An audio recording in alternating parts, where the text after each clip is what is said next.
Hello साथियों, जय श्री राम, जय बालाजी महाराज की।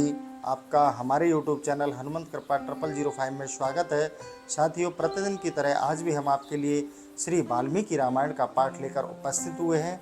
साथियों, सेशन में आगे बढ़ने से पहले मैं आपसे निवेदन करना चाहूँगा कि अगर आप हमारे चैनल पर नए हैं तो अभी आप हमारे चैनल को सब्सक्राइब कर लें, बेल आइकन को प्रेस कर लें, जिससे हमारे वीडियो का नोटिफिकेशन सबसे पहले आपको प्राप्त हो। तो चलिए साथियों, श्री हनुमान जी महाराज को आसन दे देते हैं। ये हमारा बालाजी महाराज का आसन, बालाजी महाराज को आसन दे दिया है। अब हम उनसे आह्वान कर लेता हूँ। हे बालाजी महाराज, प्रतिदिन की तरह आज भी आप अपने आसन पर आकर विराजमान हो जाइए। मेरे द्वारा वाचन किए जा रहे श्री वाल्मीकि रामायण के पाठ का आप श्रवण कीजिए। आइए विराजिए प्रभु। अब मैं पाठ प्रारंभ करता हूँ। जय श्री राम। तो साथियों, आज हमारा जो बालकांड में वाल्मीकि रामायण के अंदर 16 सर्ग आज हम आपको श्रवण कराएंगे। आज हमारा जो संवाद रहेगा, देवताओं का श्री हरि से रावण वध के लिए मनुष्य रूप में अवतीर्ण होने को कहना, राजा के पुत्रेष्ट यज्ञ में अग्निकुंड से प्रजापात्य पुरुष का प्रकट होकर खीर अर्पण करना और उसे खाकर रानियों का गर्भवती होना, ये आज का हमारा संवाद रहेगा। 16वां सर्ग है। तो श्री हरि के चरणों का ध्यान करते हुए साथियों, इस पवन पावन महाकाव्य के चरित्र का श्रवण कीजिए। जय श्री राम।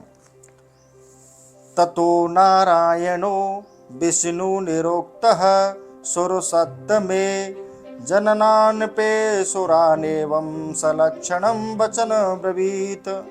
तदंतर उन श्रेष्ठ देवताओं द्वारा इस प्रकार रावण के वध के लिए नियुक्त होने पर सर्वव्यापी नारायण ने रावण वध के उपाय को जानते हुए भी देवताओं से यह मधुर वचन कहा। उपायः को वदे तस्य राक्षसाधिपते सुरः यमं हम तम समास्तय निर्मक्तामरीश कंटकम। देवगण, राक्षस राज रावण के वध के लिए कौन सा उपाय है जिसका आश्रय लेकर मैं महर्षियों के लिए कंटक रूप उस निशाचर का वध करूं। एव मुक्तः सुरः सर्वे प्रत्युच्च विष्णुमयम् मानुषम रूपमस्थाय रावणम जहि संयुगे। उनके इस तरह पूछने पर जब सब देवताओं उन अविनाशी भगवान विष्णु से बोले, प्रभु आप मनुष्य रूप धारण करके युद्ध में रावण को मार डालिए। सहिते पे तपस्वी स्त्रीवम दीर्घ काल मरिदम ये न तुष्टो भवद ब्रह्मा लोक कुलोक पूर्वजः। उस शत्रु दमन निशाचर ने दीर्घ काल तक पवित्र तपस्या की थी, जिससे वह सब लोगों के पूर्वज लोक सृष्टा ब्रह्मा जी उस पर प्रसन्न हो गए। संतुष्टः प्रदोद तस्मै राक्षसाय वरम प्रभु नान्यविदभ्यो भूतभ्यो भयम नान्यत्र मानुषात्।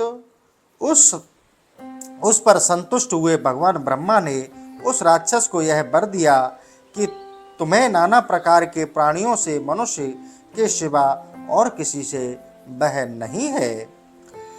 अवज्ञातः पुरातेन वरदाने ही मानवः एवं पितामहात् तस्माद् वरदानेन गर्वितः।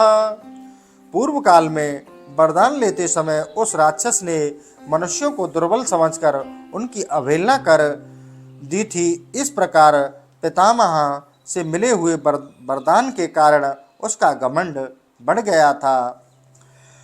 उत्सादयति लोकांतर स्त्रीन स्त्रियश्चुपकर्ष्यति तस्मात् तस्य वधो दृष्टो मानुषेभ्यं परंतपः। शत्रुओं को संताप देने वाले देव, वह तीनों लोकों को पीड़ा देता और स्त्रियों का भी अपहरण कर लेता है, अतः उसका वध मनुष्य के हाथ से ही निश्चित हुआ है। इत्येद वचनं श्रुत्वा सुराणां विष्णुरात्मान् पितरं रोचमास तदा दशरथम नृपम। समस्त जीवात्माओं को बस में रखने वाले भगवान विष्णु ने देवताओं की यह बात सुनकर अवतार काल में राजा दशरथ को ही पिता बनाने की इच्छा की। चास्य पुत्रो नृपतिस्मिन् काले महागुति अयजत पुत्र्यामिष्टं पुत्रे सुप्तरिपुसूदनः। उस समय वे शत्रुसूदन महातेजस्वी नरेश पुत्रहीन होने के कारण पुत्र प्राप्ति की इच्छा से पुत्रेष्टि यज्ञ कर रहे थे। सह कृत्वा निश्चयं विष्णुरामं मंत्रश्च पितामहिं अंतर्ध्यानं गतो देवो पूज्यमानो महर्षिभिः। उन्हें पिता बनाने का निश्चय करके भगवान विष्णु पितामह की अनुमति ले देवताओं और महर्षियों से पूजित हो वहां से अंतर्ध्यान हो गए।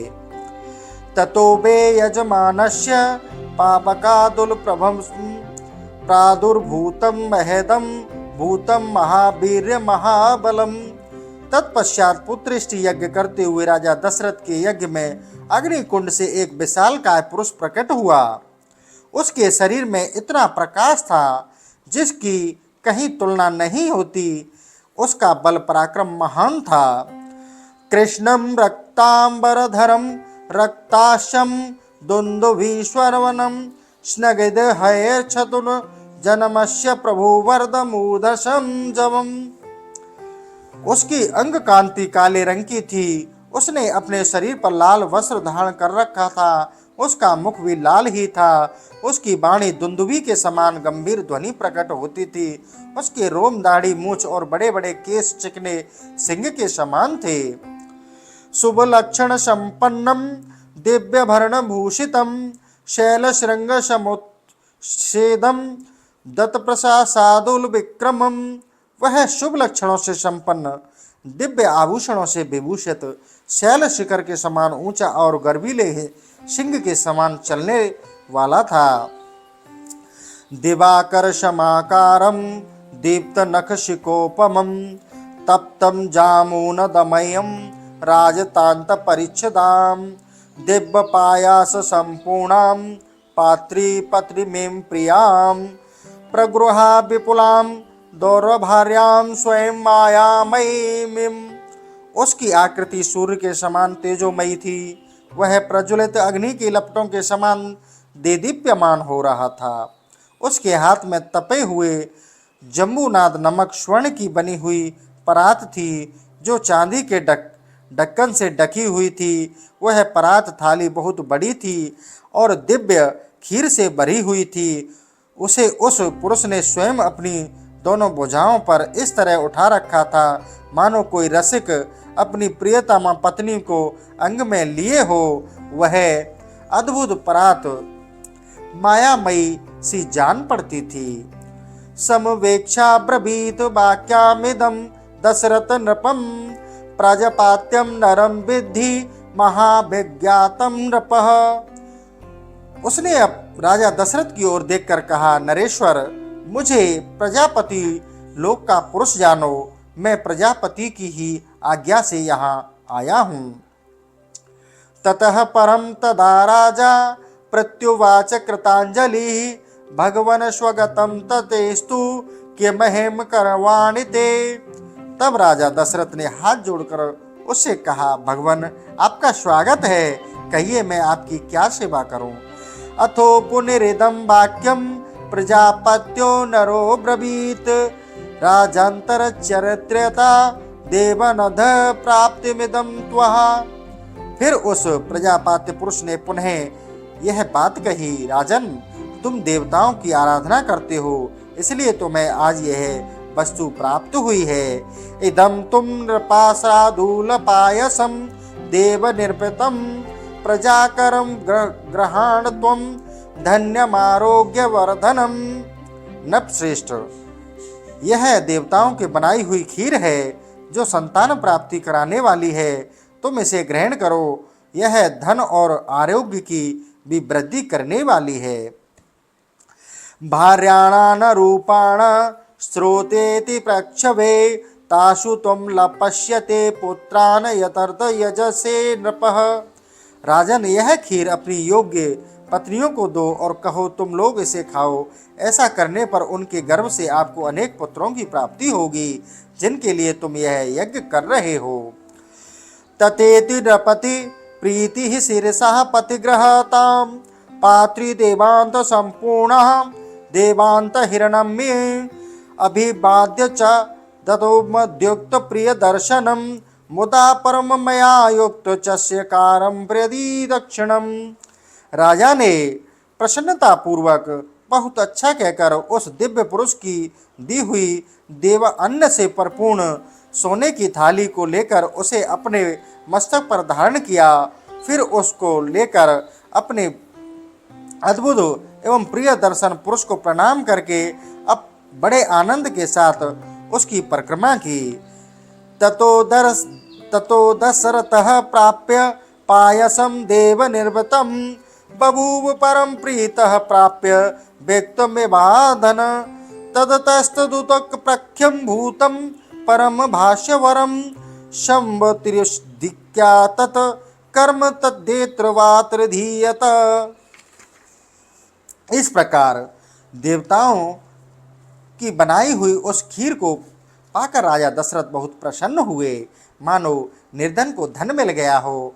इसके बाद वह परम तेजस्वी अद्भुत पुरुष अपना वह काम पूरा करके वहीं अंतर ध्यान हो गए। हर्ष रश्मिन भिरुद्रोतम तस्यांत पूर्वभावे शारदास्याभिरामस्य चंद्रेशेव नभो शुभि। उस समय राजा अंतःपुर की स्त्रियां हर्ष उल्लास से बड़ी हुई कांति में किरणों से प्रकाशित हो ठीक उसी तरह शोभा पाने लगी जैसे शरत काल में नैनाभिराम चंद्रमा की रम्य रश्मियों से उद्सित होने वाली आकाश को सुशोभित होता है। सोऽन्तपुरं प्रवेश्येव कौसल्यामिदब्रवीत् पायसं प्रतिगृह्यस्य पुत्र्यं तुदेमात्मनः।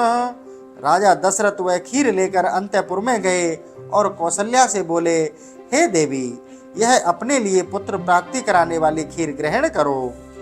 कौसल्या हे नृपति पायसार्ध ददो तदा अधर्दर्द ददो चापि समुद्रा है नराधिपः। ऐसा कहकर नरेश ने उस समय उस खीर का आधा भाग महारानी कौशल्या को दे दिया। फिर बचे हुए आधा भाग रानी सुमित्रा को अर्पण किया।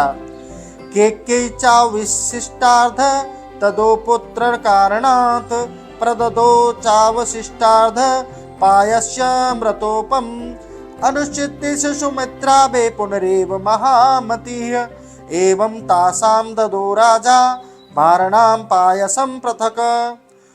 उन दोनों को देने के बाद जितनी खीर बच रही उसका आधा भाग तो उन्होंने पुत्र प्राप्ति उद्देश्य से केकई को दे दिया।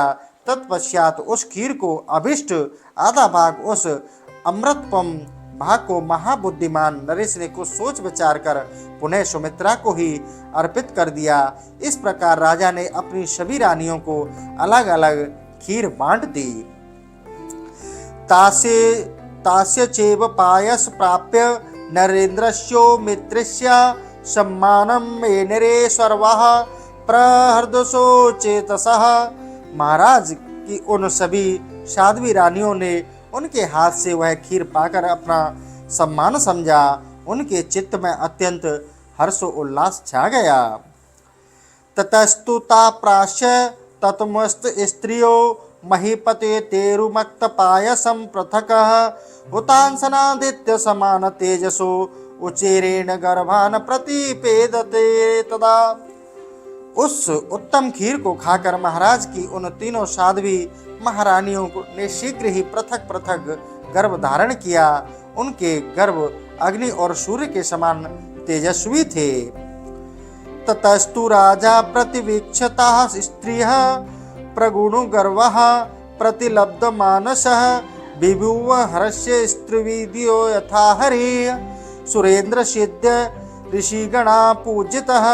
तदंतर अपनी उन रानियों को गर्भवती देख राजा दशरथ को बड़ी प्रसन्नता हुई।